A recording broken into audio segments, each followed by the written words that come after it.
Welcome to Two Shit Blokes podcast, the Christmas edition. This week we'll be copying the usual abuse from the comment section, reflecting on the year that was, and talking all things NRL and NFL. Big thanks to the Bella Vista Hotel for having us this year. We're up to 69 followers on Spotify, which is officially the number of family and friends I have, so we've run out, and now we just need a few more people to sign up because Dave is useless and has not even assisted one bit in getting that number up. If you're listening and haven't followed yet, smash the follow button. It'll be our Christmas present. All right, let's begin with the rubbish. Let's go, Jace. What segment are we doing? Apparently that's a fan favourite. Actually, before we get into the segments, I've got to do a big shout out to my lovely wife, Emily, who is going under the knife tomorrow to have something removed from her breast. So, firstly, good luck. She's in very good hands. And secondly, just a message for all ladies out there, make sure you get your breasts checked regularly. The doctor actually said that this all could have been avoided if Emily had allowed me to check them more regularly myself. Do better, Em. So, Em, please take note that you're doing the medical industry a disservice. But no, all jokes aside, good luck. She will be fine. And, just wanted to do a bit of a shout out to her. She's a very dear lady. All right, segment one, comments. Off you go, mate. This is your job. Crazy Daisy. David, that nonsense about being detained by the police. Please, you've never even been detained. Stop trying to impress your little podcast buddies and behave yourself. Jason, enough with the filthy language. I may be 80, but your mouth could turn my hair grey. Don't make me come down there with a wooden spoon and sort you out. My tip of the week, be kind to everyone who has access to your toothbrush. P.S. Keep my horse's name out of your mouth. That's not my mum. She's I think Daisy for a sprightly 80 is, she's very sprightly. But you know how I know this is not my mum? Firstly, she doesn't have Spotify to write a comment. Secondly, she's using pop culture references. You don't know. She could be hip. Yeah, this is a sort of person who their dad used to say he got a heart the size of a pea with the swimming days. So, the person pretending to be Crazy Daisy, do better. Do better. The person pretending. All right, we've got Dan Ox. Hey, pals, the podcast is going worse than the Eagles Super Bowl run. The Eagles are going bad because Dan Ox was the one that talked them up. Thankfully, we only have one more ep to be put up with. The reviews were great, especially how you guys tried to play it off like you've never set foot in there. Need more of Jock reminding Dave of what segment we're up to. Honestly, I think my favourite segment is the segment when the show ends. As always, hooroo, and don't give up the day job. Well done, Ox. And thank you for your help this year, mate. You were outstanding as always, and we appreciate your comments. This is from Mo. Hey, lads, just wanted to point out that the label on the back of Dave's computer is a perfect metaphor for his hot takes. Completely upside down and only making sense if you stand on your head. Maybe if he flips it around, we'll finally get a take that wasn't printed in a hall of mirrors. P.S. Changing your names on Google and pretending you've done research. I've never said I've done research. Never. None. Isn't fooling a single listener. And Jason, I hope that rash isn't too bad, mate. Well, it is a little itchy. Might be time to get that checked before it falls off. Oh, I don't need it anymore. No, that's rough. And by the way, I did have it mirrored last week. I'm still learning the technology. I get things wrong. People are mean. Speaking of mean, Jez, don't know how you're going to beat last week's reviews, lads. I suppose you don't know till you start. After all, you can't wipe a shit you haven't taken yet. He told me that during the week. It's the best metaphor. You can't wipe a shit you haven't taken yet. Well done, Jez. I think that's really good. For people that worry about stuff that hasn't happened, you can't wipe a shit before it hasn't happened. Ben Dover, Jesus Christ, I know some low blokes, but you guys took the cake. I tried to turn up the speed, but there wasn't a fast enough setting to get through the whole thing. Wow. It's 2 lines of just brutal. I told you, people don't like us. They don't. They don't like us at all. Anyway. I understand people that don't like you, but I'm a delight. Okay.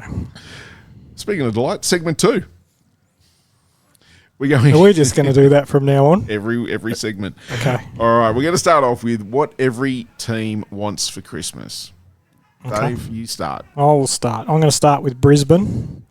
No hangover from winning the comp and more consistency from the plumber. Yeah, okay. That's my first. Are you going to add in? Or? Oh, no, I think that they just got to avoid the... they need Barocca. That's what they need for Christmas because they're going to have to avoid the hangover. Righto. Canberra to find a halfback. Yeah, they need one. I don't think they've found one. The Dogs to find their pack and Haywood to find his way at hooker. I saw their starting 17 printed in the paper today, and I'm not impressed. I'm not either. So I don't. They've got Jaden Salmon at lock. They've got Bailey at hooker. I think they will be again. I just don't. I'm not concerned with them being a threat this year.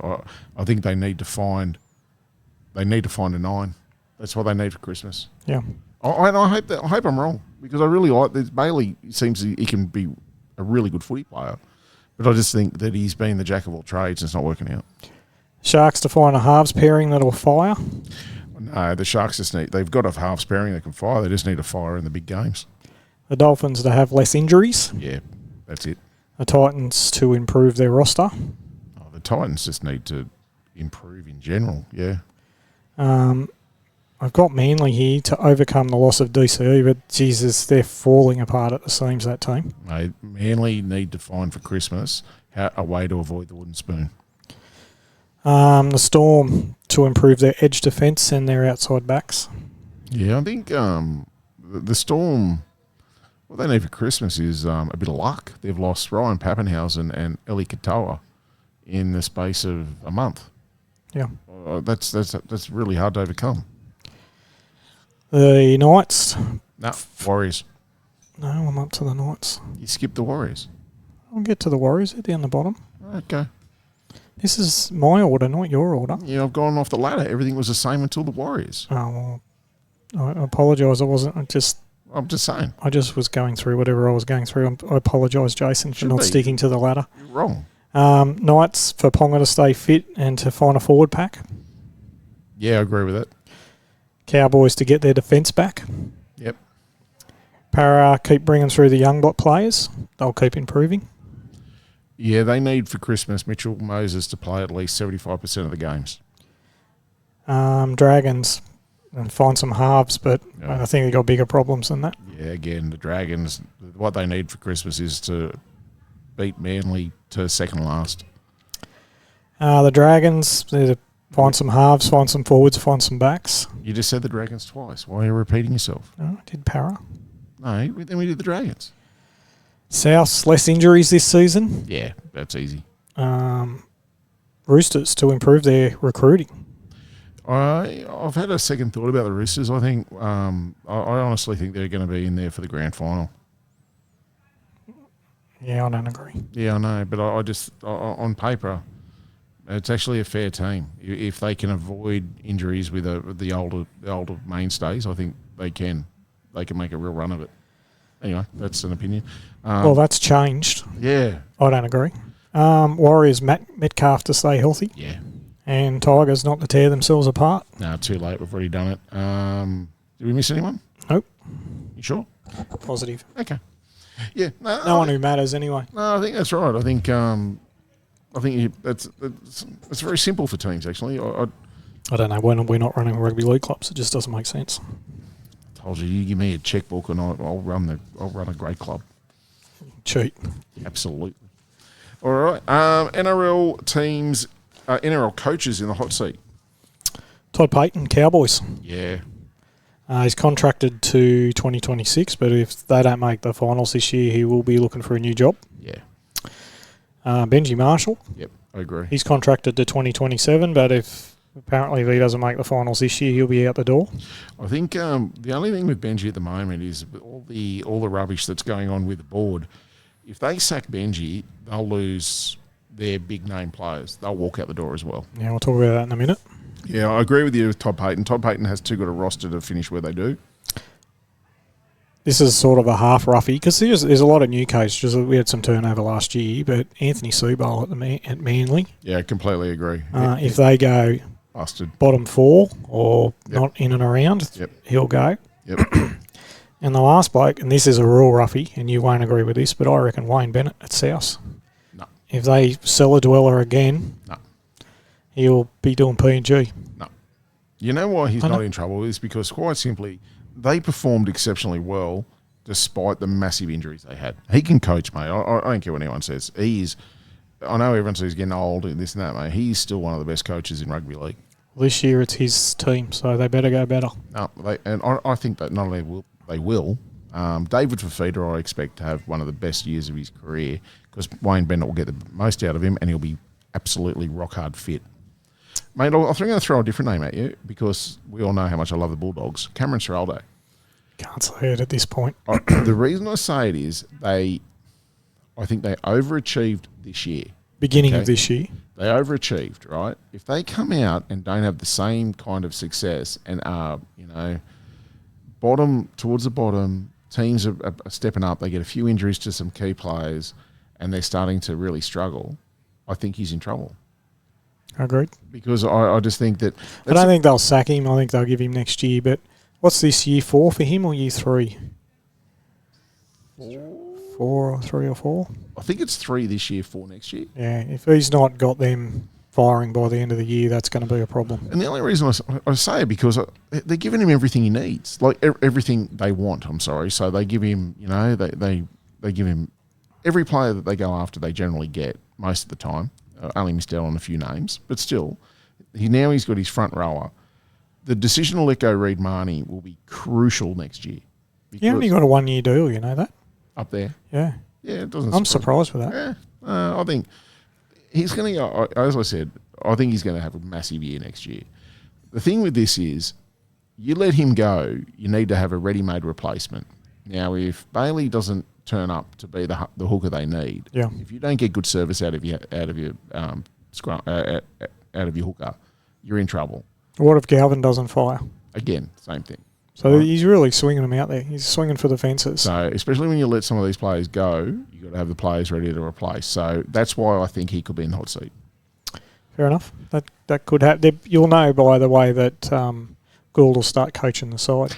But I wonder to a certain degree whether the players that they've brought to the club are players that Gould wanted to bring to the club or players Serrato wanted to bring to the club.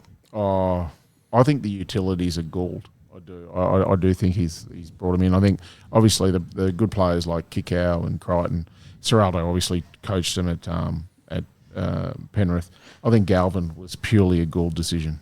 Do you think that what would you rather bring to the club? Would you rather bring ball playing back rowers and locks, have more of them that can take positions in the back line, or have utilities that can't play in the forwards? Or is it a mixture of both? I think every team needs that one utility on the bench that can come on and play anywhere. But they've got like 3 of them. That's what I'm saying. They've got too many, and they sacrifice their actual forward pack who are getting run over towards the end of the game. I think that's my point. You articulated it way better than I did. I always do because you struggled to string a sentence together. All right, let's go into the Tigers drama. I just think, is it the extinction of the Tigers that the West League's board's trying to do? Is that what it's about? I believe so. I think that, and for people that don't know, that the West Tigers are made up obviously of Balmain and Western Suburbs. From what I understand, that Balmain have no money. They brought nothing to the table other than the name. And West have all the money, and now they have all the positions on the board and a few other independents and that. So most recently, the CEO, Barry Farrell, ex-premier, from what I understand, an excellent manager, as in like an excellent, what would you call him, like a businessman. He was brilliant in the role. He brought. We had Shane Richardson as a CEO with head of the club. He just resigned the other day. 4 directors have moved on, and from all accounts, it's simply a case of one of the reports out, and I don't know how true it is. One of the reports out was that the directors felt that the West Tigers jersey was too much Balmain, not enough West. Yeah, which is so petty and pathetic. But this has been going on for years. Years. Ever since they've come together, this has been going on. So I look at it a different way, right? If in business, if you've got 51% control of the business, you own that business. You're in control of it. Yeah, I agree with right? that. My understanding is that the Tigers, the Magpies, or the West Magpies, own 90% of the club. Yeah, they do. And then they're getting dictated to by a portion of the club that owns 10%. But this is the problem, Dave. They're treating it as they're two entities, and they're not. They're one. So They're a 20-year-old rugby league does St club. George Illawarra have the same?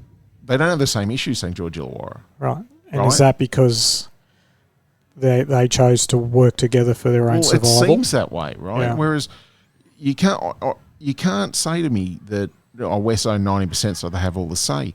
No, they are the West Tigers Rugby League Club. They are one club. If you want to say that they're two clubs, then piss off and go back to reserve grade, because that's where West will be and that's where Balmain will be. They'll never come back into the NRL as either. I'm not disagreeing with you. I'm just saying that in the minds of the people who forked out most of the money to keep it going, they Yeah, but they're the ones that are stuck in the past and saying we're the West Magpies. I agree. So- I'd say I don't understand why you don't do it for the betterment of That's the right. club and the fans. That's right. Because that's what it's all about. They've got fans now ringing up the club wanting a refund on their tickets. Yeah. People have had enough. But don't you think that's because the Balmain side of the club has a very good PR type situation, and the West side's a business, so they don't really have the PR that because maybe. at the end of the day, I don't think both sides are playing. They're both playing dirty pool. I just think that whatever sides they are, they just need to grow up and work together. Like, I couldn't agree with you more. like it's so ridiculous that now they're saying, I don't know what the end game is for them. Now, as I said, I've said it earlier, and this is from a third party who is within the club, has said that the directors only care about their free Chinese meal in the leagues club with their partners. How long every day. ago was that? Because I've been hearing that story for 5 years. Yeah, I've been hearing that story for 30 years. Yeah, so that's for all I 5 care years, about. right? So 5 years ago. It's But not that long ago. I think football clubs are run a lot more professional now than they were 5 years ago. You think they're much more professional with what's happening today? Not the West Tigers. That's what I'm saying. They're amateur hour. Then how are they being run more professionally? But all clubs are run more professionally rather than... except for the West. Except for the West Don't move Tigers. closer to me. I'll stab you with this pen. I'm sorry. No, It's coming in for a kiss. I'm just saying, they're not run professionally. They're not. This club is not run professionally. But there's no disagreement with that. Some clubs are not run professionally either. But I'm just saying, like, this club particularly is run poorly. And What other clubs do you think aren't run professionally? I think I'll tell you clubs that do run professionally. The Storm are unbelievable. the Storm, the Roosters, the Broncos. say Parramatta at the moment are running really well. I'd say the Geez, Warriors. they had some problems recently. Like 3 or 4 years ago, Parramatta was shocking. And now they've come good. I don't think sacking the coach and going poorly makes it a badly run club. Like teams come in and out, I but think recruitment and your juniors. I think Newcastle's probably run poorly, Yeah, I agree with that. right? St George's run poorly, but for other issues. Yeah. Tigers, but the rest of the clubs are run pretty well. I think Manly's in trouble. Oh, that's the other one. They're shocking. Them and the West Tigers are the worst run clubs in So- the NRL. But this issue is disappointing because the Tigers actually were hopefully going to start to, you can see some progress. With Well, some there's of their green players. sprouts, right? But now it just sets it back. Losing Shane Richardson is huge. Like, the guy knows how to win. He knows rugby league. His exit interview, like the press conference he did, was amazing.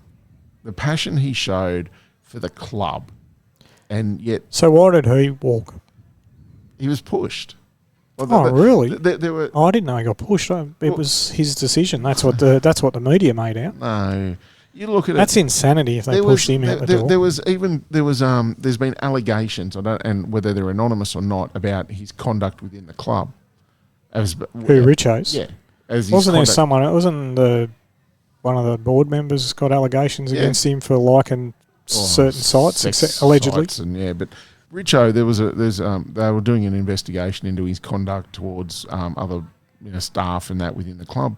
Now, the thing I find it hard to believe about that is that this is a man who's been in the game for 30 years and at South Sydney and at other clubs, and these issues have never come up. You're going to tell me now they are? Yeah, I agree.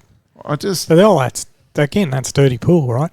Yeah, it's dirty pool, but This doesn't end unless Volandi's met It's with. not his job, mate, to get It is. involved with No, with it a is. private business. No, it is. Wrong.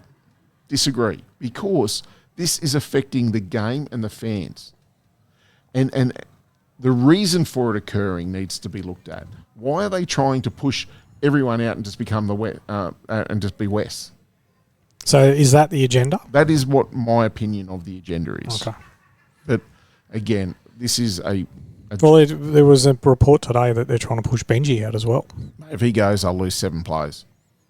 Yeah.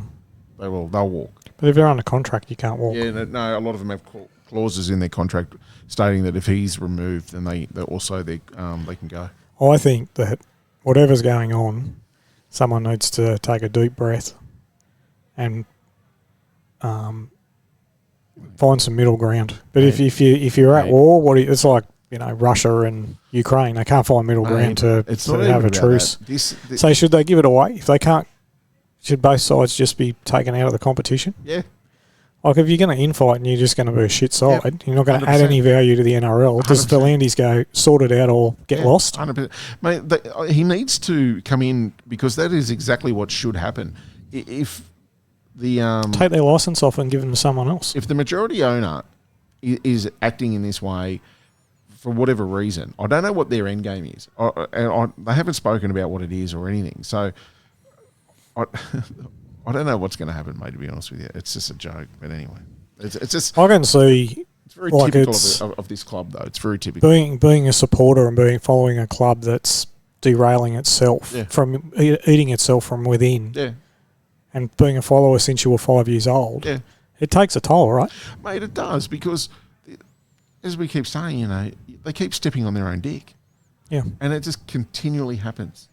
And there is no reason for it. There's no excuse for it. Like, they keep saying, they keep identifying as two different clubs, and they're not. They are, if they're West Tigers, no one would follow them. If they're West Magpies, no one cares. The Magpies are done. So, West Magpies are Campbelltown, right? Yep. How were their crowds compared to Leichhardt? Oh, they both get the same. I would have said that, because Leichhardt's a smaller and it looks... They'll get the same crowds, mate. It's not about the crowd. I mean, you only give them 3 games a year down at Campbelltown. I was gonna make the point that it doesn't work having 2 home grounds. You actually have 3.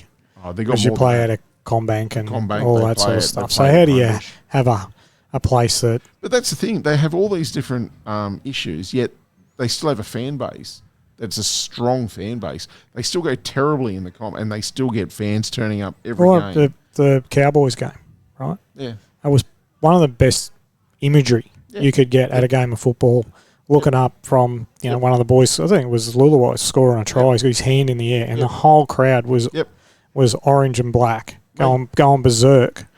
Like that's wonderful for rugby league. Mate, you watch a game at Leichhardt Oval on a beautiful Sunday afternoon. There is no greater place to be and no better sight. This is what I'm trying to say. This is the West Tigers have built this. This is 20 years of tradition and 20 years of history, and now it's being torn apart again for the same reason it was 5 years ago and the same reason it was 5 years before that. This doesn't end. These people do not let it go. Why does it affect the playing group so much? Because it destabilises clubs. So Shane Richardson is the one that goes into negotiations and sells them a dream, right? Yeah. And says, this is what we're going to do. We're back on track. This is why you want to come here. The next minute he goes, right? Yeah. And now they're saying Benji's in a bit of trouble. Now if they're bringing the bloke from Manly over, apparently. That's bringing another dumbest thing. Like the CEO they had before Richo was Justin Pascoe. Oh. For like years. This is not a small comment, right? You've got no business. I've worked in the public sector, mate. All your life, right? 100%. You would do a 1,000 times better job than that bloke. Yes. Because he was a complete idiot. Yes. They gave a bloke that played, they still can't get over they gave a bloke that played for the club for 10 years a barbecue. Yes. I know that's not a big thing. But it is. You don't see the Storm doing that. You don't see the Roosters doing that kind of rubbish. To me, that was more insulting. Give him a watch or give him a keepsake that he can keep forever. Give him a barbecue. Yep. You don't think a bloke that's been on $1.1 million or what, a lot of money, right? making hundreds of thousands of dollars, Mate, needs a barbecue, I know, mate. and he runs up to Bunnings and buys him a barbecue Mate, for his present? What a joke. This is the same guy that just let through the complete... Mate, this is when they had Moses, they had Brooks, Tedesco and Woods coming through their club, and he ballsed it up, and the only player they kept was Luke Brooks. But how bad does the sacking of Madge Maguire look now? Mate. Like it's a... Because he trained them too hard. Like, it's laughable, mate. Like That was a Pascoe decision to let him go. Yeah, it was a Pascoe decision. Yeah. But he doesn't know how to... He's at 1-2 comps now. I will say that the team was mainly put together by Walters. Yeah, but Walters didn't get him there. Well, Walters didn't get him to the finals. So Walters got him there the year before, didn't he? No. Yeah. The year before he got them close, but no cigar. No, he got them to the grand final. They lost to Penrith. So how did he get sacked? Because the next year they were diabolical.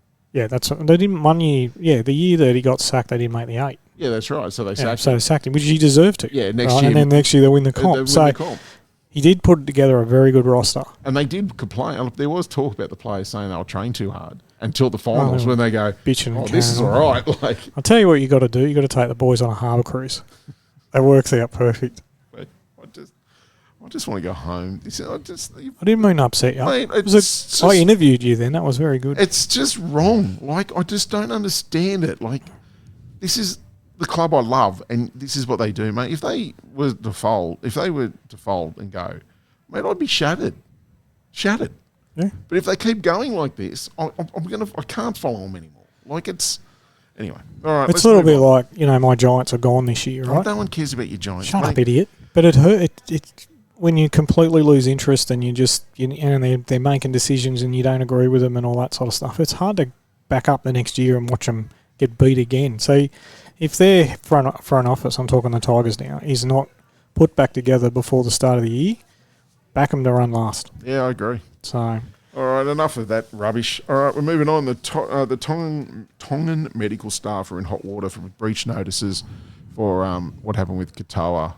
Do you know the severity of these breach notices? No. 12 months. Yeah, justified. He's out for 12 months. They should be too. So the trainers have got a partially worded letter, right? But the medical staff have got cause notices for a breach notice. Yeah. Mate, they've got to show cause for the breach notice. I got that wrong. And if they get found that they didn't do their job, which is, if they're issuing breach notices, if they're all legal, they'll have evidence that they didn't follow through with the... So when we talked about it the first time, I was saying it would probably be a procedural thing and no one will get in trouble. They've obviously found that they were negligent. Mate, he nearly died.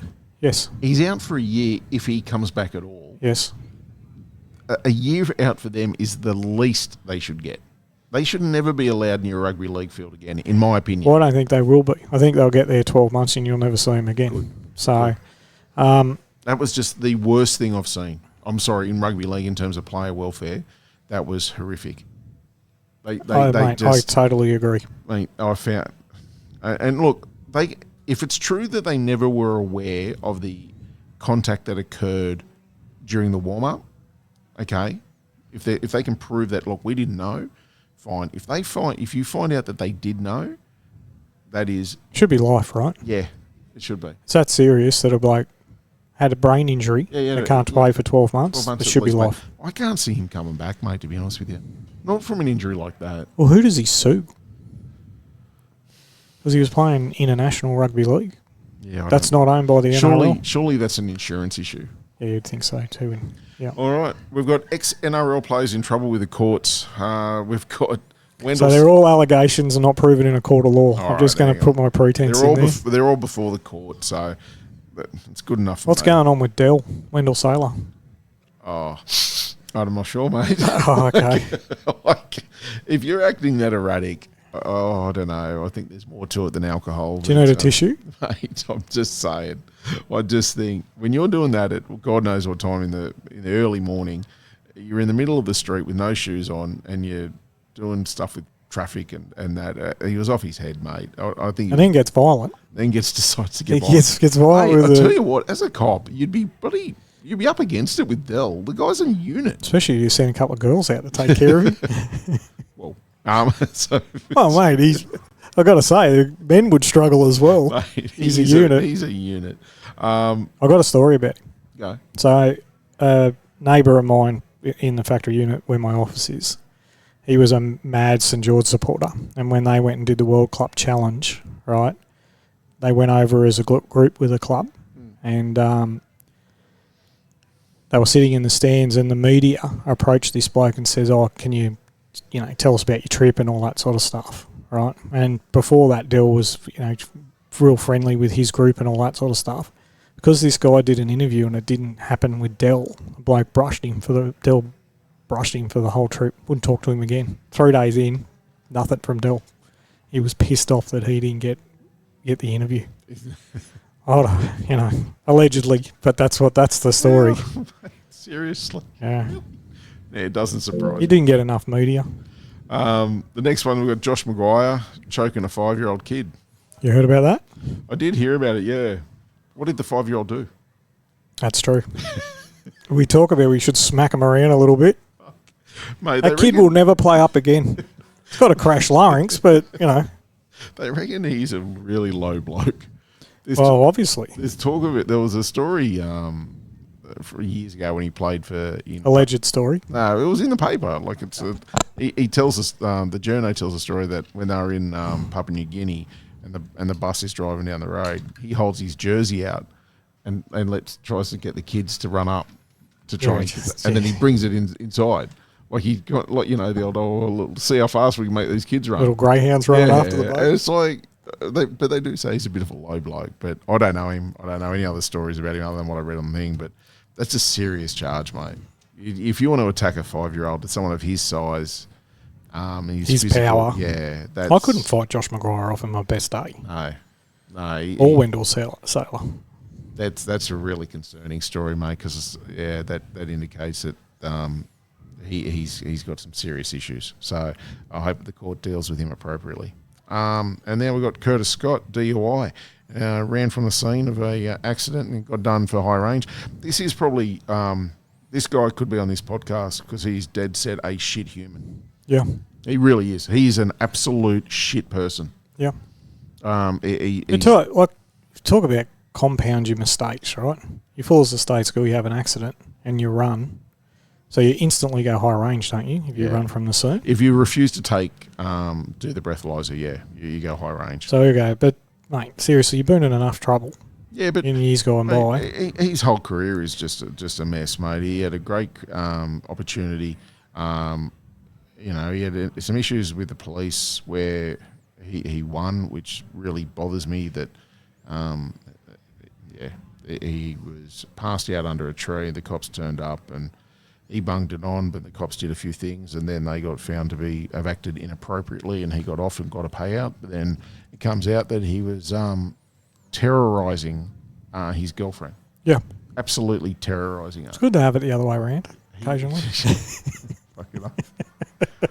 But he really is a shit person. So I'm glad that he's now before the court again. Well, it'll be one of those telltale stories of blokes that ruin their lives. Oh, yeah, He'll end 100%. up going too far one day. Yeah, you'd love it. Yeah, you just love him to get his... Anyway, I won't go on to that. Right, Jace, what segment are we doing now? Segment 3, sporting awesome. moments of the year. Give me one. I've written down 3. Yeah, well, that's you said segment 3. Oh, yeah, top 3 moments of the sporting year. Yeah. So you wrote 3. So you wrote 3. It's okay. There you go. You wrote... You got something? Yeah, I did. Oh, is that when I... Yeah, okay. I won't go into that. I've got Reece Walsh, Yep. the plumber. His last month in the NRL in the grand final Yeah, I'll go with that. was one of the best performances. And mind you, I will give you...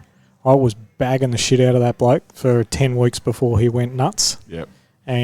But, certainly one of the best performances of a player I've seen for a very long time. Yep. the other one, you won't agree with this, but that's fine. The Pacific Nations. Why would I disagree? I love the Pacific Nations. I just thought that whole series was unbelievable. Like I loved every minute of it. I get that. And the other one was, and this is a racing one. I actually got 4. But we've got to do our racing one bit later. Oh, okay. I do. All right. And the quality of the NRL games this year. I absolutely loved last season. That was my highlight year for a very long time in the NRL. I absolutely loved it. Yeah. The quality in the games and that, I agree with that. Actually, I didn't say Walsh, but I just put the Broncos run to the grand final. That was something special. Coming from behind in so many games. The game against Canberra was an all-time classic. Even when they beat Penrith, it was fantastic. So that was one of my highlights. I've put in the Canberra Raiders as a highlight because I loved watching them. Even though they went out in straight sets. I was sad to watch that part. But they were tipped to come last by a lot of people, probably myself included. And they turned up and they were just playing tough. And then they brought in the attack. They were exciting. They got Ethan Strange playing great. Kayla Weeks, they scored great tries. I loved watching it. I thought they were fantastic. And my third sporting moment was actually the Eagles Super Bowl. Oh, I was going to bag if you didn't mention that. Yeah, no, it was. And it was the fact that they just turned up and beat the piss out of a team. Yeah, I still haven't seen the last quarter. Yeah, you were blind. But no, they did. They physically... And will be again this year, Jason. They physically abused a team, like a good team, Kansas City, that just... Because I watched, there was actually clips of it which showed the impact on some of just even their plays from scrimmage. And it was like a car crash. They just went out there. There was a quote from one of the linemen, when they all put hands up, they go hands up, and he's Landon Dickinson's his name, and he's obviously a big offensive lineman.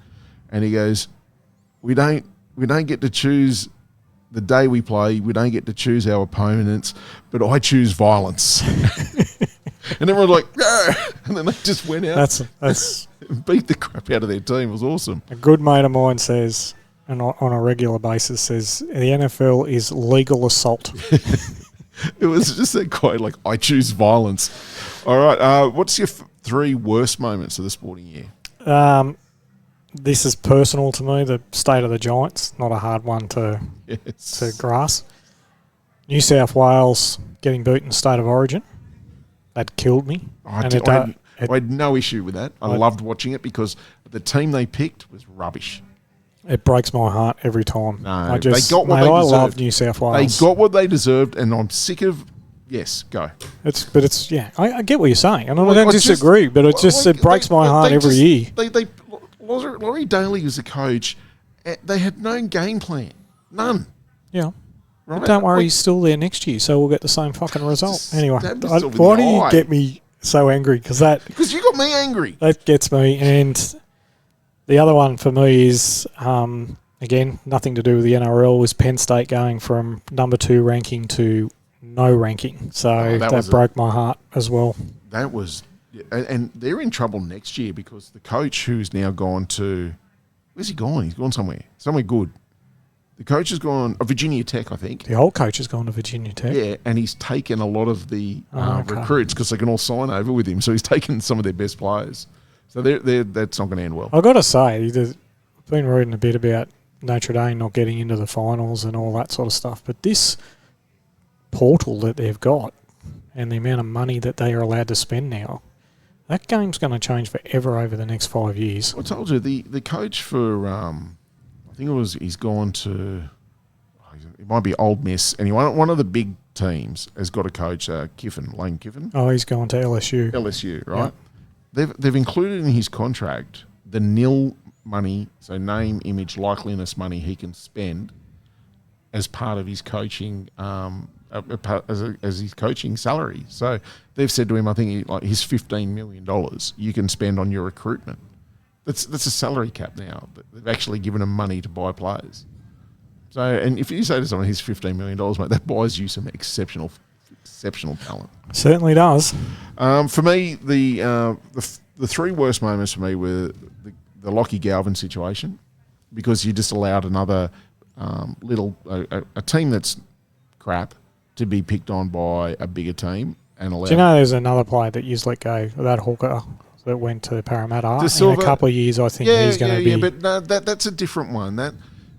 His situation was different in that he was behind Appy, and he said, I don't want to be behind him anymore. Well, he didn't manipulate the Tigers to get rid of him. No, he didn't, right? So the Galvin situation was allowed where Phil Gould manipulated his position and got a player of Galvin's calibre, and I found that whole situation was just wrong. Morally, ethically, as a fan, it's wrong that you were allowed this to occur. So that was one. The other worst sporting situation, again, was the Tigers in their loss to the Titans, 36-28 in the last game of the season. Yeah, they can't play for 80 minutes. That started my rant because that made me realise how bad the Tigers are still. Yep. That after a whole season, the coach came out and said, we're just not an 80-minute team. We're just tired. So that was like really... It was really hard to hear that because you were hoping for improvement. You were hoping to see change, and that was a realisation that after 26 rounds or whatever it was, that no, they're the same team and the same issues, and that was really devastating. And the other one was the injuries to both the Warriors and the Dolphins, because I think that robbed us of what could have been an even better final series, because those two teams were going to be there. And they were going to be very competitive. Yeah, I think that this is the year of the Dolphin, personally. Yeah. So, but you know what I mean? Like that took that I away. agree. So that was their opportunity to really shine, and the injuries really robbed us of that. All right, your favourite horse racing moment? Melbourne Cup. Jamie Carr. Yeah, I got to say, and I'll pretense this by, if you go back 20 years, I wouldn't say the Melbourne Cup once. No. But the overhead of that ride and her ride on that horse. Yeah, Jamie Mellon. Jamie Carr, Jamie Mellon. Same person, mate, was unreal. Yeah, it was something special, mate. It was special. It was. And there was a lead up to that with her riding. She was outstanding for 6 weeks before that. Yeah. And to bring that home and you don't even have to be a fan of horse racing to watch how this young lady got this horse through a hole that a person couldn't walk through that hole. Like it wasn't even there. Yeah. And she waited for that one moment when it appeared, and it was exceptional. On the second favourite, and she did it, mate. I don't disagree with that. That was a great moment. For me, it was Car Ying Rising winning the Everest. It'll win it next year as well, mate. And it's just the fact that I watched this horse beat our best by 2 lengths in the biggest race of the year, and the fans and the crowd at the Everest it was a crowd I've never seen before. It was unbelievable, and it was dead set. It was incredible to watch, mate. You just had to stand back and applaud. That horse is magnificent. Yeah, I agree. So that was pretty cool. Are you watching my daughter over there sleeping? What's she doing? Sleeping. She's so fascinated by this podcast that she's sleeping. She keeps asking. She texted me and asked me for $50 to go play the pokies. And buy a packet of fags. Yeah, I know. Today.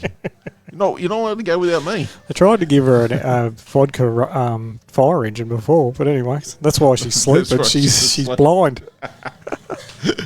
All right, segment 4, NFL. Well, it's official, Dave. We are the kiss of death. Yeah, we kill anything. I'm going to read a text message I sent you. Right.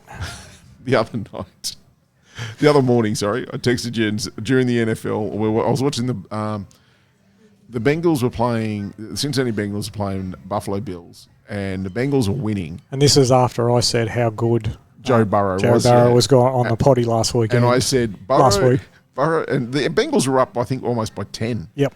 And then I said, Burrow is an elite quarterback. Give him an O-line and a defense, and they are AFC best team. The moment I hit send on that, Joe Burrow threw an interception that was returned for a touchdown. Yep. He then came out after the touchdown, and at the very next play was intercepted again, and the Bengals went on to lose in that game by after being in an unbeatable situation. I don't know how we did a Giants, but we killed him. Mate, we talked up Indianapolis Colts, and now we killed the quarterback, Daniel Jones. Has now torn his Achilles tendon, and he's out. Which actually, I'm actually getting a bit of glee out of that. Yeah, you actually said you laughed. Yeah, I did. It was. I'm a prick. Who were they getting? Some pensioner to come and play. It's quite funny. He got some bloke out of a retirement village. Philip Rivers is 44 years old. Yeah. And is now signed to the team. He last played for him in 2020, I think 2020 or 2022. Mate, but they're all laughing because Philip Rivers has something like 10 or 11 kids. And they're saying that this bloke will do anything just to Get away from his children. Yeah, that's right. You can't blame him. If they're teenagers, I'll be getting the hell out as well. They suck. I think his wife's gone, look, just go and play. I need a break. Well, he's going, I need a break. I'm out of here. So That's interesting. Anyway, we could kill Winks, mate. We are terrible. Thoughts on Caleb Williams? No, he's terrible. Oh, actually, yes, it was funny. His first probably 3 quarters were really bad. Like, he started the game 0-5, and then I think 1 from 6 from like 3 yards. He was terrible, missing passes. Then they started to establish the run game, and then he started to come into it. He just reminds me of Jalen Hurts. Yeah. If they can run the ball, he can throw it a bit better. But if you rely on him to pass the ball, you're going to lose a lot of games. And that's what we're seeing with the Eagles. That's what we see with Caleb Williams in the Bears. Well, speaking of Jalen, I don't want to. Why? What was his stats on the week? It was yesterday, last night. I've got to get this right. So if he came out and spiked the ball for the entire game, as in like a spike is where you snap it and you throw it straight in the ground to stop the clock, his quarterback rating would have been 39. Yep. After the game he had on the weekend, he threw 4 interceptions and a fumble and was 10 from 21 in passing. His quarterback rating was 36. That's a great stat, mate. I like it a lot. I've got to apologise to Kevin Patullo, the offensive coordinator, in the sense that I thought he was the problem. In the last 5 weeks, it has clearly shown me that the quarterback is the problem. Kevin Patullo, he's not obviously what I would say is an elite offensive coordinator, and people are saying, oh, you need players that get the best out of Jalen Hurts. Jalen Hurts is trash. I'll say it now. Jalen Hurts is terrible. Say that there was a couple of passes to AJ Brown that he missed. Okay, yeah, he missed. I gotta say they were I reckon I could have hit the. Yeah, he threw. AJ Brown did drop a few passes, as did. I'm not saying Devontae. He missed them completely. Yeah, but that's the other thing. The balls were sailing over the heads of the receivers, not just by a little bit, but like you need a ladder to catch. And there should have been 5 interceptions because one of them, the guy just didn't get under the ball. But if he gets under that ball, that's 5. Jalen Hurts is playing terrible football, and you cannot blame Sirianni. You can't blame Patullo for that. He's not good. Their defense must be fuming. Oh, you would be, mate. Their defense was good. It was really good, mate. They were really good. But their offense is terrible. Like, even the O-line was good. The O-line gave him time. The O-line was so good that Saquon Barkley had over 120 yards rushing. Yeah, he was good too. Mate, so the only issue in that team is Jalen Hurts. The week before, he couldn't make simple passes. The week before, he couldn't do it. Agreed. So the problem is Jalen Hurts. He is not an elite quarterback. He has had some great games, including at the biggest arenas. Okay, so Super Bowl MVP. He should have been the Super Bowl MVP against the Chiefs when they lost. He was that good.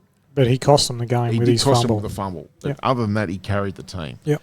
But, mate, I'm almost at a point where they have I think he's a rookie or at least a first year by the name of Tanner McGee, I think his name is. I'd actually give him the keys to the car and say, you start against the Raiders. I'll see what you can do. So let me ask a question to you. Jalen's playing disgracefully, right? Last 5 weeks, dreadful. Why wouldn't they put the kid in for the last quarter? Because Sirianni I know they went into OT. No, Sirianni will not make these decisions. Well, if you were the coach, would have you pulled him with a quarter to go? Yeah, I would. And I say I know they went into OT. I say that because it wasn't just. It's not that part of it too. He just wasn't seeing open receivers. He wasn't. They were on the telecast. That's right. They were pointing the receivers out that he wasn't seeing. So the play calling is saying we're good. The play calling is saying we've got plays. Our players are open. You're not seeing them. Yeah. So that's the thing. If your quarterback is not seeing the field, take him off. So is that a thing with quarterbacks that sometimes they just don't? They have, like, I know when cricketers, they don't see the ball when they're batting. Yeah. Is it the same thing? It's like, I guess so too. It's like in tennis where when they go on a mad run and they say, "Oh, man, I'm seeing the ball like it's a basketball." Yeah. You know, like I think it's the same Is kind it of the principle. same? Or maybe it's past him now. Like Father Time's caught up with him, and He's he's not just. that old. He's just not But playing. sometimes it hits people. But he's never been an elite passing quarterback. Yeah.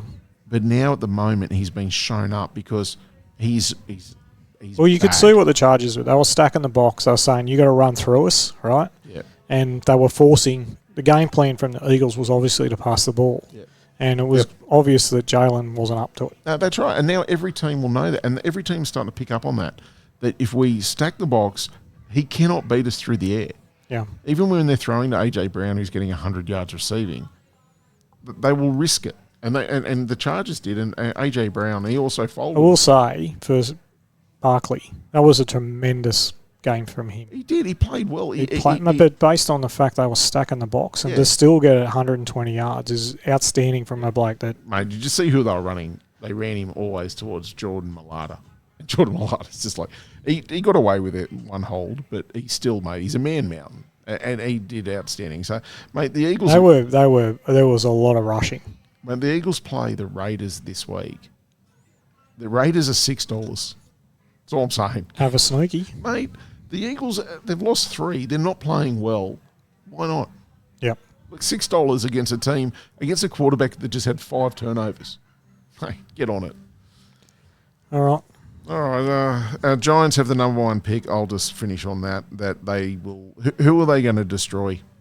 Well, my point, the only reason why I wrote that down, I wanted to ask you a question. So when we say the Giants, we mean the New York Giants have the number 1 pick in the draft because they have the worst record in the NFL this year. Yep. So they'll go into next year's draft. Yep. And when I say who are they going to destroy, I mean what player are they going to pick number 1 and whose career they're going to that was the question. I just wanted your opinion on it. We've already got a quarterback.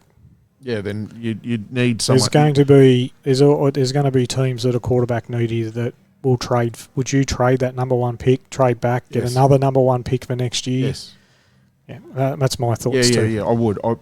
You need more than that. You need an O-line. So there's going to be some very good O-linemen in the draft. You've got a receiver, so you don't need to go out and get another one, even if they come back from major injury.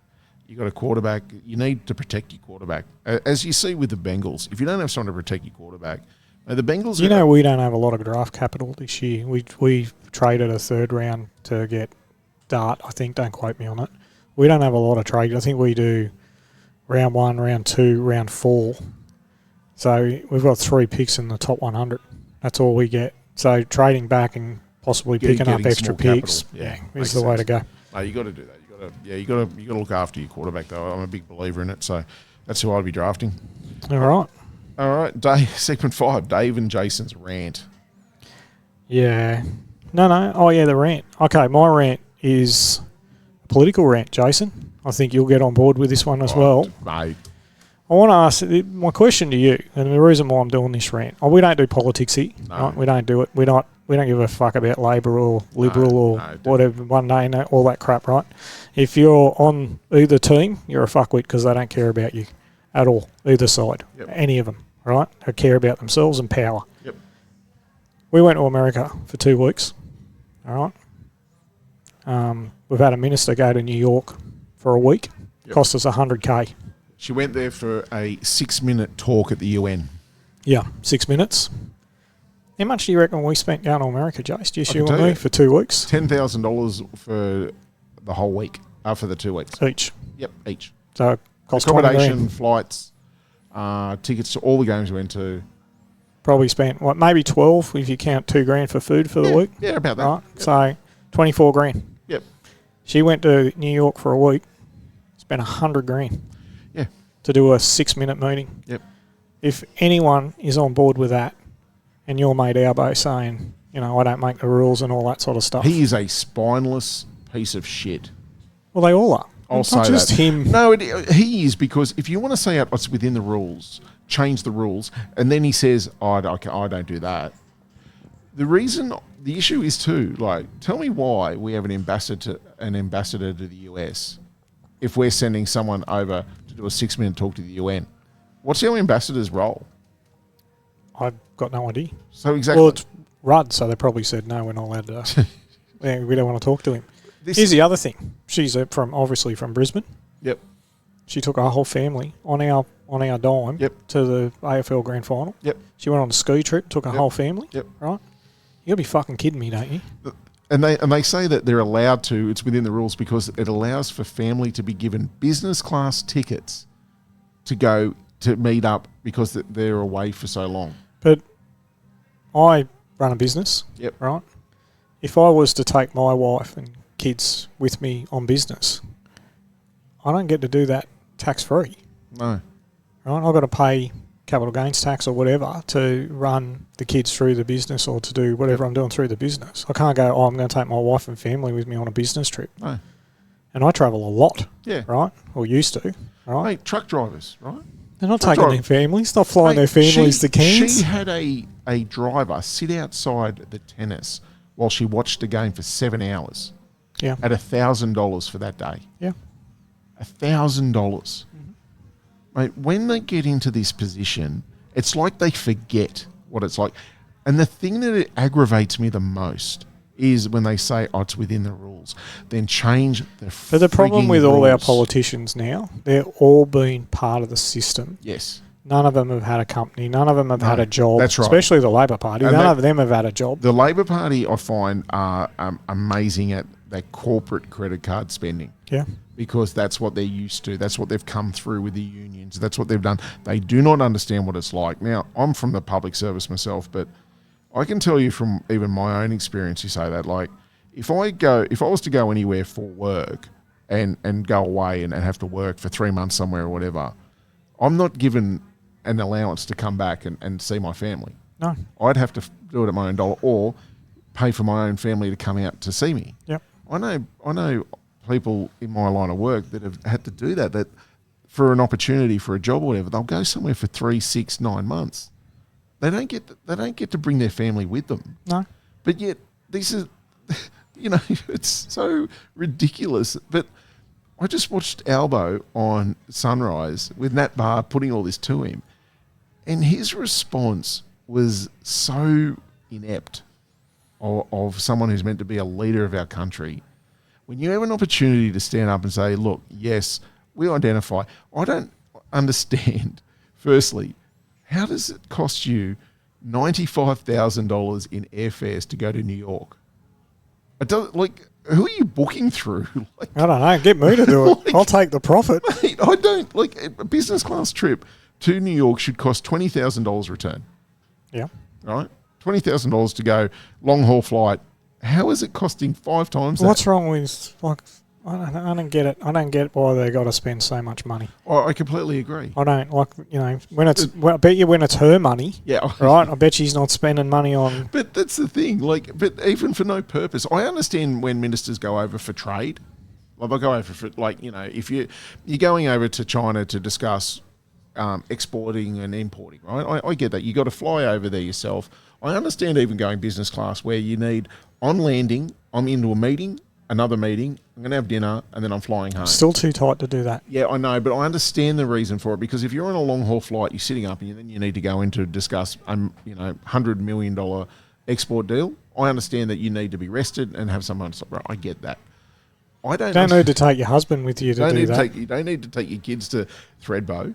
You don't need to, because, I missed them. It's like, then don't be a politician. If this is an issue for you, find another And job. don't lie. No one misses their kids. Ever.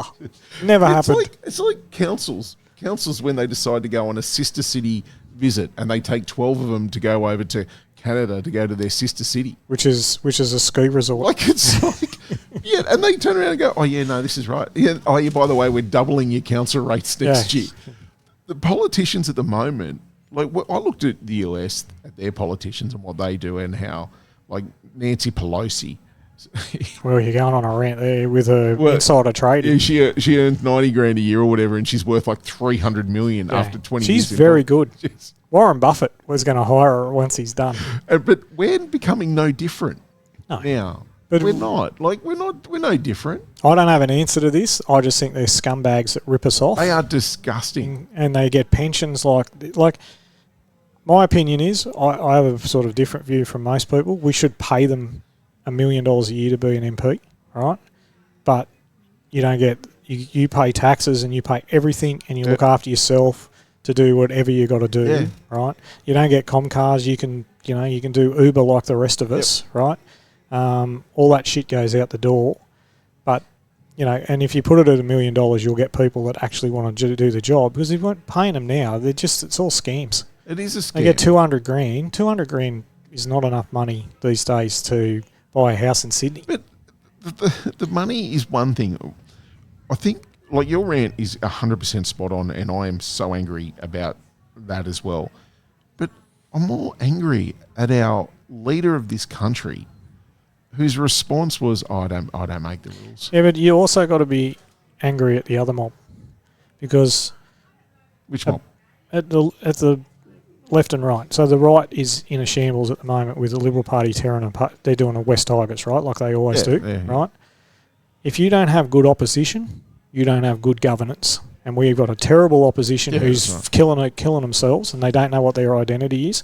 And you've got the Labor Party, who's got the balance of power all over the joint, state to state and all this sort of stuff. They're doing whatever they want.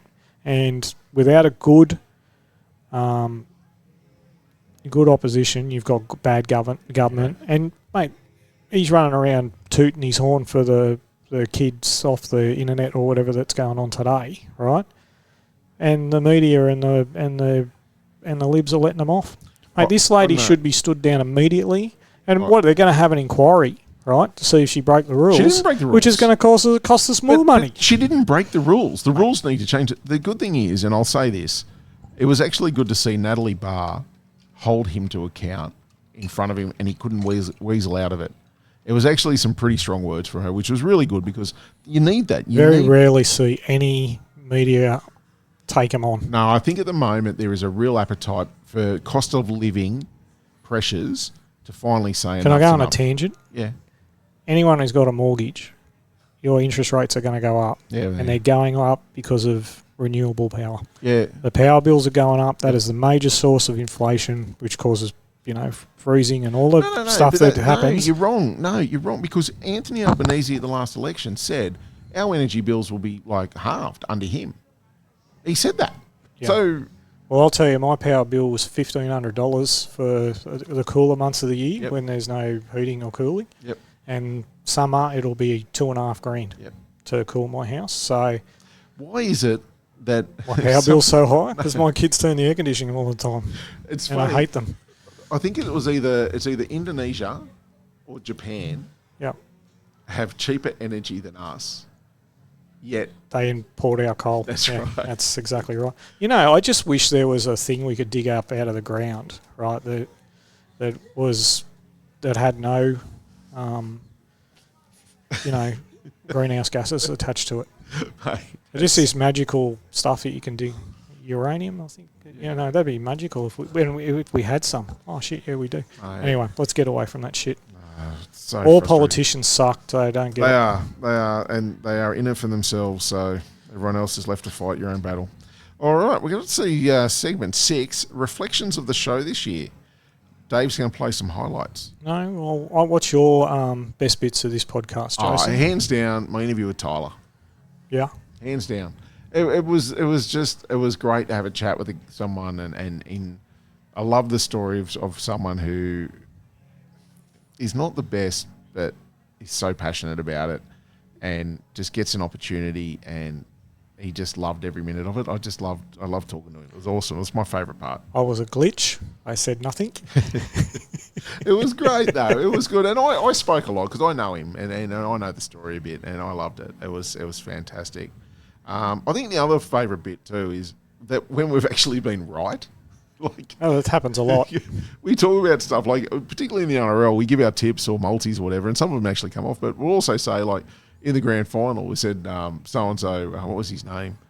I would get he's got to pull his discipline in, or it's going to cost him. And next thing you know, he's sitting for 10 minutes in the sin bin during the grand final, and we spoke about a lot of stuff that came true.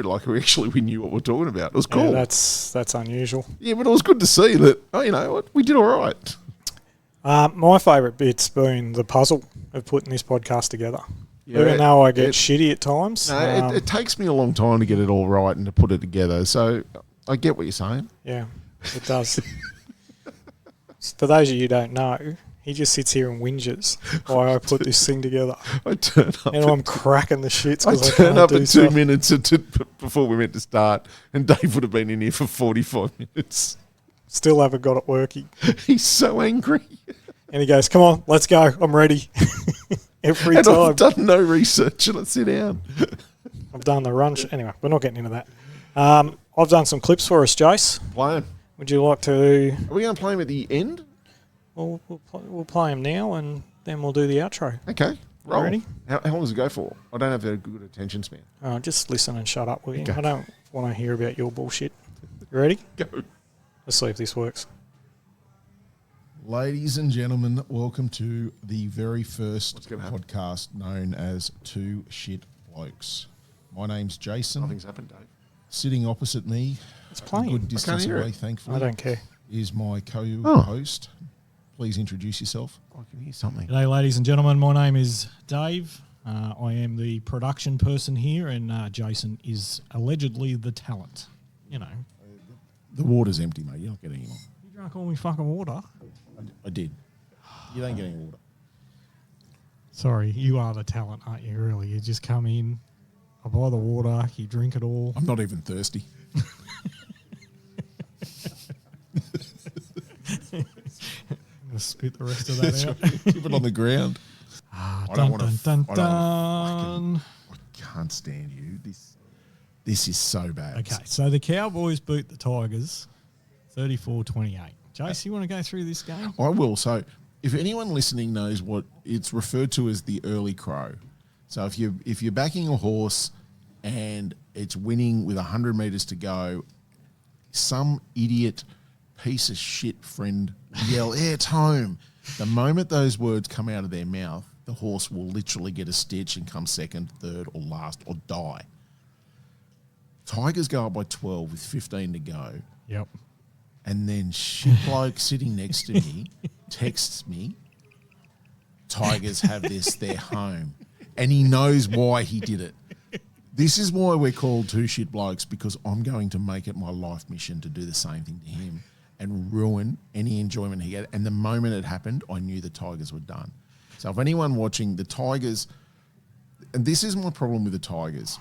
No, I think we should keep the conversation because I don't want to talk to you. Tell you how happy. When I wrote it, I was giggling, and it's not the first time I've done it. Right, the first time I did it, I'm pretty sure you were playing Manly. Wasn't even watching the game. I was just watching the score on my phone. And I said they're home, and you abused me. Right, so I got much joy out of the abuse that I copped. And then this week I'm sitting in my lounge and they're up by 12 and they were being dominant. And I thought I'm pretty sure I can stop these blokes. And you did. And I go, they're home. And you just wrote the word. You're wrong. Okay. I'm wrong. Do you want to know how much of a lunatic I am? Oh, God. This story may not make the podcast, right? Oh, how many pages is it? I don't have the attention span. No, it's off the top. Oh, okay. So it starts off a bit dark, right? It gets darker. Oh, Jesus. So I found out the other day that one of my clients that I haven't spoken to in 3 or 4 years passed away, right? That's why you haven't spoken to him in 3 or 4 years. Quite possibly, Because he died. maybe. Like before that, right? He only died in the last couple of years or whatever. Oh, But- okay. Well, So you're we gonna- were close. I thought you were going to break out a Ouija board and expect us to communicate. The question I'm going to ask is, so anyway, he was a skydiver, right? Yes. And Not a good one by the sounds of it. no, he was very well regarded and he was doing some funky shit or whatever they do up there and, whatever. Anyway, obviously the parachutes didn't work and he's hit the ground, right? Is it seriously how he died? Yeah. Well, it wasn't the fall. It was the impact. But anyway. This is how ridiculous my mind works, right? Yes. So he's tugging on his little ropey things to get his parachute to go, right? And the first one doesn't work, so he grabs the secondary chute and that doesn't work, right? And then my brain goes to, well, what's phase 3? Is it flapping his arms? Like, that's how ridiculous I am as a human being. Anyway, I found it funny. It's not making it. But it just, what the fuck is it doing in this podcast? It's the most random shit ever. I don't know. It's just me. I can't wait for segment 3. Review strip clubs. All right. The first one is hilarious. Anyway, The Moonlight. The strip club, The Moonlight. the Moonlight. Oh, by the way, Jason and I do not attend any This one's from Dave Short. No, establishments like this. so we've got a 1-star review. Oh, this can't be his real name. You reckon that he's given his real name? Yeah, I think so. He's got 2 reviews. 1 star. What's his name, Jason? Stephen G. Cantamo. Was good until I got an STD. And I got an STD that put cysts all over my body. Like he said, it was good until then.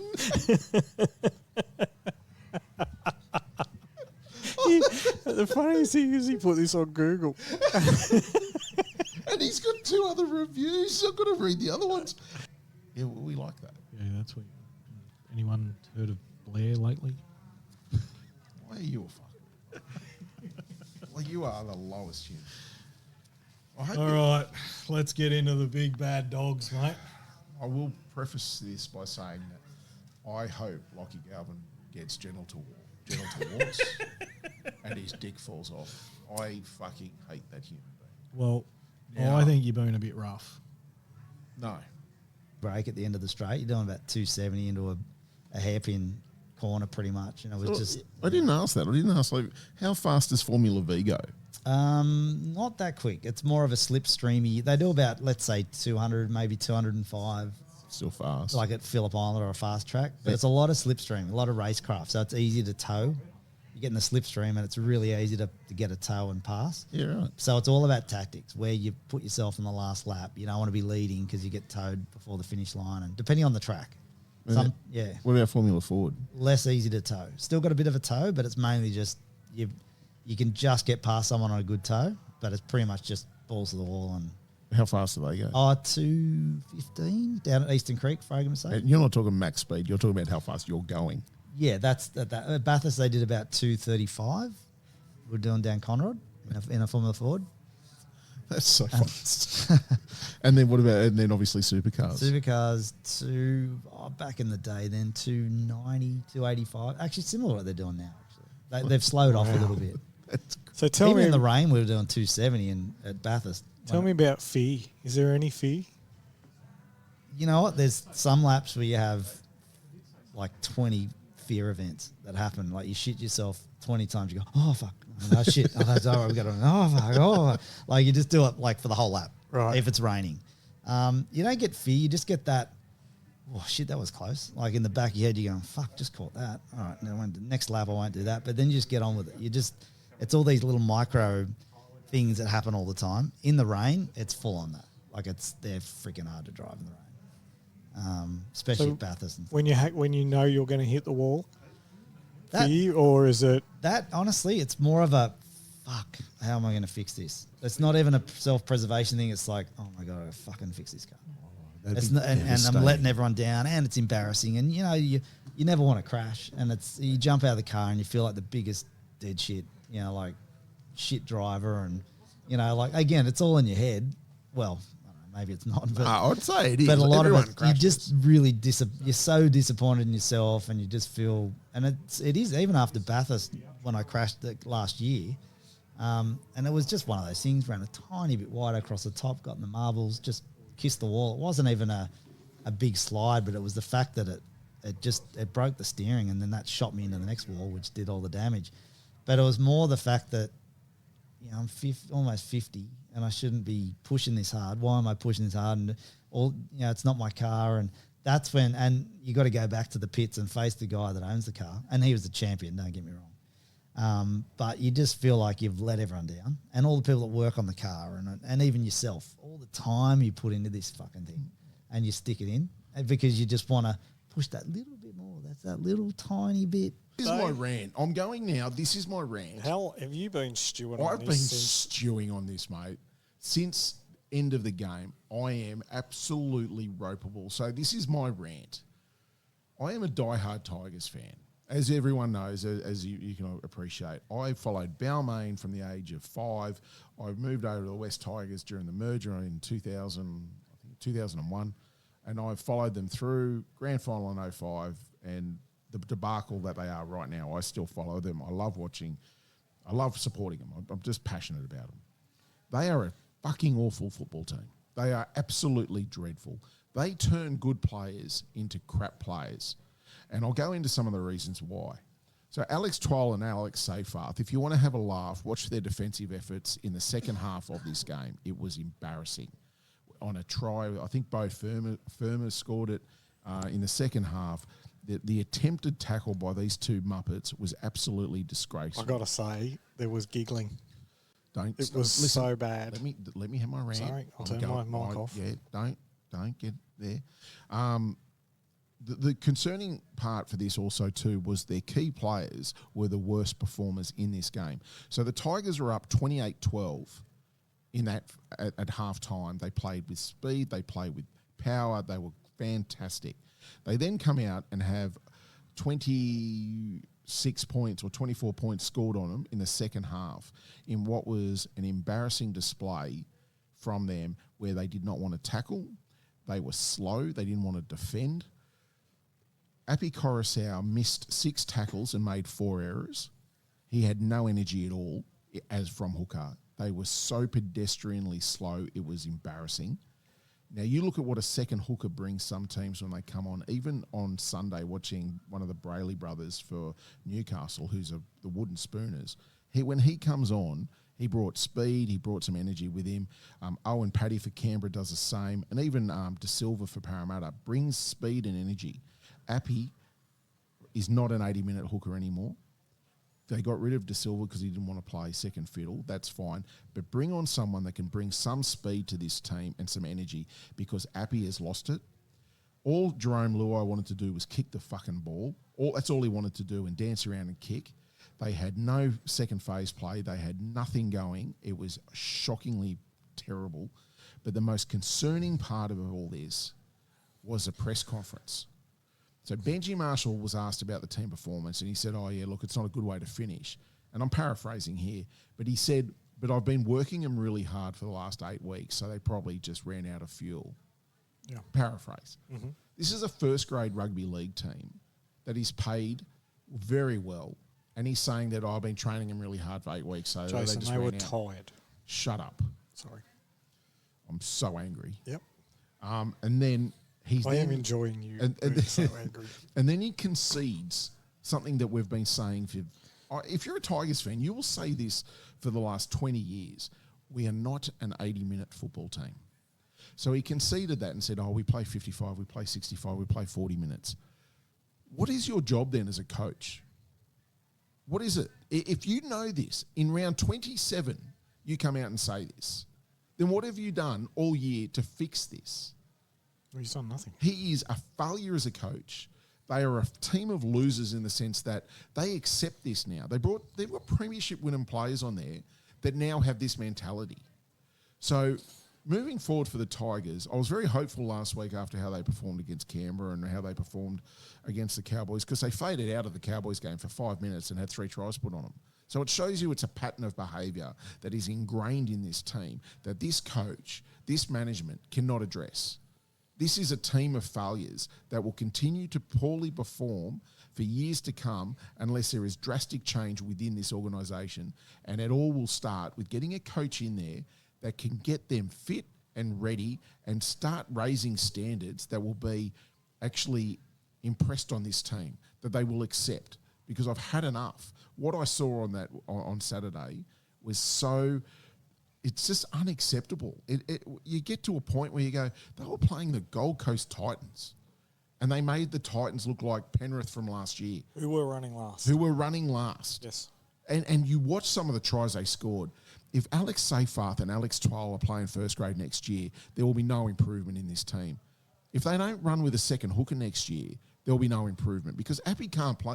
And I don't necessarily blame Appy. Like 80 minutes for a hooker these days is very hard, and you don't see many teams play 80 minutes with a hooker. Yep. So they're doing that. Then Benji needs to address it and say, this is a problem, I'm going to address it. But he doesn't. He does not have the foresight or the capability to fix this team, and he should fuck off. I'd give him... You can't sack him now. I'd give him 6 weeks. If there is not improvement in that, he's got to go. So That's from my that, rant. From that press conference, you know what I got from it? That they accept They being accept crap. Yes. They accept fade outs Yes. because they're tired. Yes. And we accept Am I that still we're going? not an 80-minute football team. That's exactly what he said. It was a rant for the ages. You did not miss anyone there, Jace. I think we put our audience to sleep with your... to fix it. Yeah. And you haven't.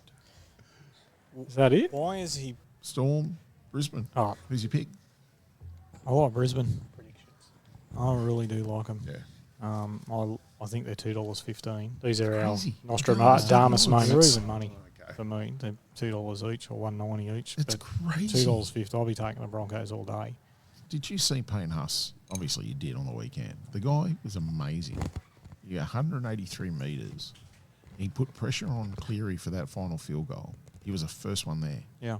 This is a guy that's a front rower. Just wants it so bad. I think he's going to be absolutely devastating for him on Sunday. I really do. Yeah, I think he'll go next level. Yeah. And the mistake machine... You were going to take Will Warbrick? No, I'm not. Yeah, there you go.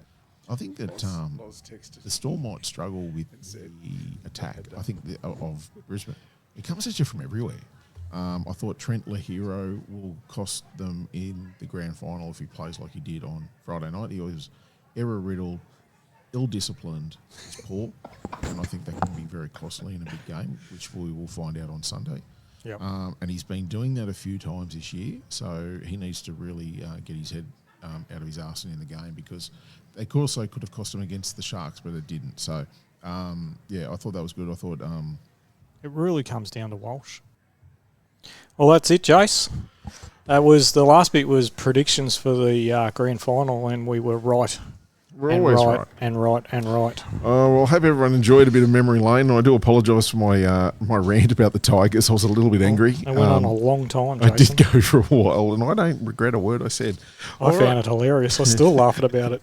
All right, before we go, just a big shout out to Dan Ox for being our special guest numerous times. He brought a lot of colour to the show. Also, some really good insight from him. So thanks, Ox. Hopefully, we'll get to meet you in person sometime very soon. And Mr. Mo Lester. We'll thank Mr. Mo Lester for his racing tips and... No? No. He didn't bring anything. He brought some $1.20 favourites, mate. I'll give him nothing. I'm giving him a massive rap. He filled my tab account up. That's on the because weekend. you're related to him. You have to. Mate, he's a good boy. Man. Can we get out of here? Yeah, let's get out of here. All right, that's it for us for the summer sesh. We're going to take a bit of a break now. I think we'll come back in probably... Mid-Jan? Yep. Big thanks out again. We're going to actually drop some highlights that'll every week. There is some funny stuff, actually, when you look back. Oh, it was pretty good. Dave, not so much. Yep. Big thanks to the Bella for having us. Make sure you follow us on Spotify and Instagram. Merry Christmas and Happy New Year. And as always, as we say here, which we have started and everyone's stealing, do better. See you guys. Have a great Christmas.